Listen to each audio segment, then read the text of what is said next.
Norway में एक press conference का एक बवाल हुआ, एक घटना हुई जिसने काफ़ी बड़े लेवल पर जो है हलचल मचाई हुई है।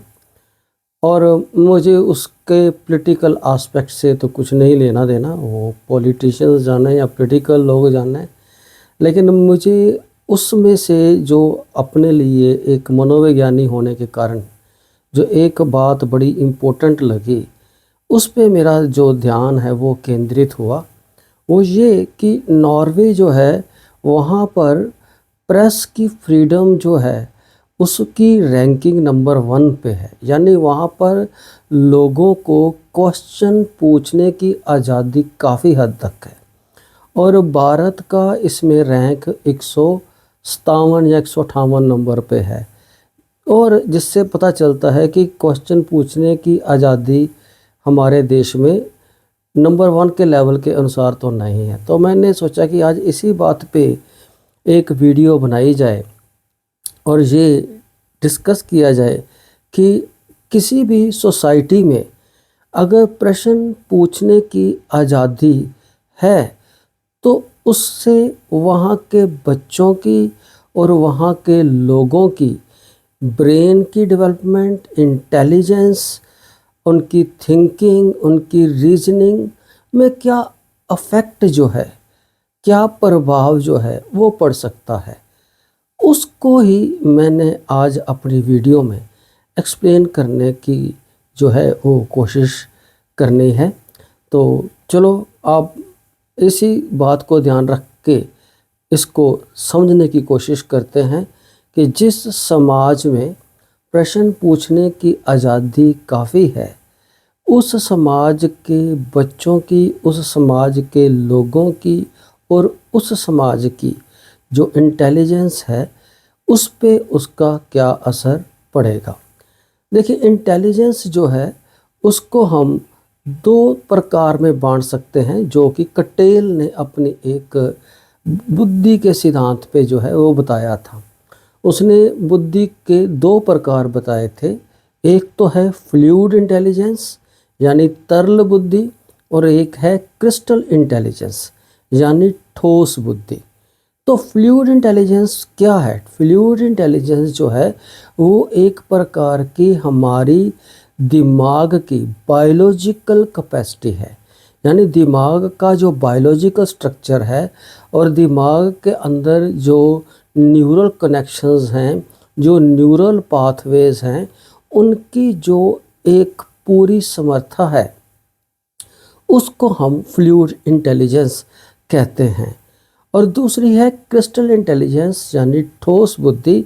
इसमें वही सारे नियम, वही सारे सिद्धांत और वही सारी शिक्षा मौजूद होती है जो हम अपने समाज से, अपने स्कूल से, अपने कॉलेज से या अपने वातावरण से सीखते हैं।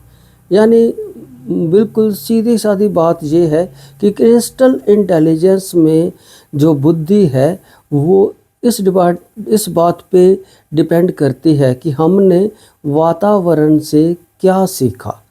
और जो फ्लूइड इंटेलिजेंस है वो इस बात पे निर्भर करती है कि हमारे दिमाग की जो रचना है उसके अंदर जो उसके नाड़ी कोश हैं, उन नाड़ी कोशों के आपस में जो कनेक्शंस हैं, उनके जो नाड़ी रास्ते हैं वो किस तरह से विकसित हुए हैं और उनकी क्या समर्था है सूचनाओं को उस पर प्रक्रिया करने की। तो इससे दो चीज़ों को समझने के बाद हम अब अपनी जो मेन बात है उसको समझने की कोशिश करते हैं। जिस सोसाइटी में, जिस समाज में प्रश्न पूछने की पूरी आज़ादी होती है, वहाँ पर जो है बुद्धि जो यूज़ की जाती है वो रहती है फ्लूइड इंटेलिजेंस यानी तरल बुद्धि।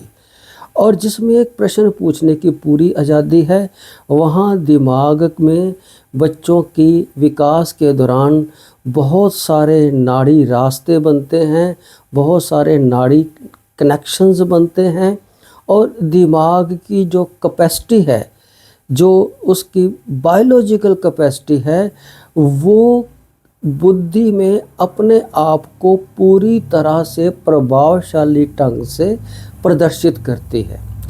और इसके अलावा क्या है कि इस बुद्धि का एक तरीका और है, वो ये कि अगर कोई प्रॉब्लम आ जाती है तो फ्लूइड इंटेलिजेंस जो है वो क्या करती है, वो समस्या के हर संभव जो हल है उसको ढूंढने की कोशिश करती है, हर संभव रास्ते से समस्या को हल करने की कोशिश करती है। जिससे क्या होता है कि जो वर्तमान कोई नई प्रकार की समस्या आ जाए तो उस समस्या को हल करने के लिए एक तो नए नए रास्ते जो हैं वो खोज लिए जाते हैं, और दूसरा क्या है कि इन नए संभव रास्तों में जो त्रुटियां होती हैं, जो नुक्स रह जाते हैं, उसको एक प्रकार से डेटे के तौर पे लिया जाता है और फ्यूचर के लिए क्या संभावित खोज हो सकती है, क्या संभावित विकास हो सकता है, और फ्यूचर के विकास के लिए, भविष्य के विकास के लिए जो त्रुटियां और जो एरर्स होती हैं उनको एक डेटा के तौर पे यूज़ करके और उन पे फिर आगे काम करना पॉसिबल होता है, जिसमें रिसर्च, क्रिएटिविटी, सारा कुछ जो है वो शामिल रहता है। जिससे सोसाइटी जो है वो रिसर्च करती रहती है, विकसित होती रहती है और ज़िंदगी में नए नए आयाम जो है वो प्राप्त करती है। अब चलते हैं दूसरी तरफ, जहाँ पर प्रश्न पूछने की आज़ादी नहीं है, या जहाँ पर प्रश्न पूछने की आज़ादी पे पाबंदियाँ बहुत ज़्यादा हैं। अगर ऐसा समाज है तो वहाँ पर फ्लूइड इंटेलिजेंस जो है वो पूरी तरह से विकसित नहीं होती। वहाँ पर निर्भर किया जाता है क्रिस्टल इंटेलिजेंस पर, ठोस बुद्धि पर। यानी ठोस बुद्धि में जो भी समाज ने नियम, जो भी समाज ने सिद्धांत अपने सिखा दिए हैं, उन्हीं सिद्धांतों और उन्हीं नियमों से सोचना है और आगे बढ़ना है। उसमें क्या होता है कि जैसे जैसे समय गुजरता है तो जो पुराने सिद्धांत, पुराने नियम जो है वो कई बार आउटडेटेड होते जाते हैं। जिससे क्या होता है कि जब भी कोई नई समस्या सामने आ जाएगी तो उन्हीं पुराने आउटडेटेड सिद्धांतों और नियमों से समस्या का हल करने की कोशिश की जाएगी। और अगर व्यक्ति उसको नहीं फॉलो किया रहेगा तो उसको माना जाएगा कि वो फेलियर है, उसका वो समाज के नियमों के साथ नहीं चल रहा, वो समाज के विरुद्ध चल रहा है, इस तरह से लिया जाएगा। और अगर वो काम नहीं कर पाएगा तो उसको एक प्रकार से फेलियर के तौर पे लिया जाएगा। और उसमें फिर ये भी है कि वो व्यक्ति आगे कोई भी आंकड़े इकट्ठे नहीं कर पाएगा, क्योंकि गलतियों को फेलियर के तौर पे लिया जाएगा और उन गलतियों से कुछ भी नया नियम, कोई नए सिद्धांत नहीं पैदा किए जाएंगे, जिससे जो है व्यक्ति और उसका विकास और उस समाज का विकास जो है वो एकदम से जड़ हो जाता है, स्थिर हो जाता है, फिक्स हो जाता है, और जिसमें विकसित होने की संभावनाएं कम होती हैं। तो इसलिए अगर हम चाहते हैं कि हमारे बच्चे, हमारा समाज आगे बढ़े, उसकी जो बुद्धि है वो अपनी पूरी जो फ्लूइड इंटेलिजेंस है, जो उसकी बायोलॉजिकल कैपेसिटी है, उसको पूरी तरह से विकसित करे, तो इसके लिए ज़रूरी है कि हमें ऐसे समाज की रचना करनी होगी जहाँ प्रश्न पूछने की आज़ादी हो। Thank you. अगर आपको ये वीडियो अच्छा लगा तो then please don't forget to like it, share it and subscribe it. Thank you.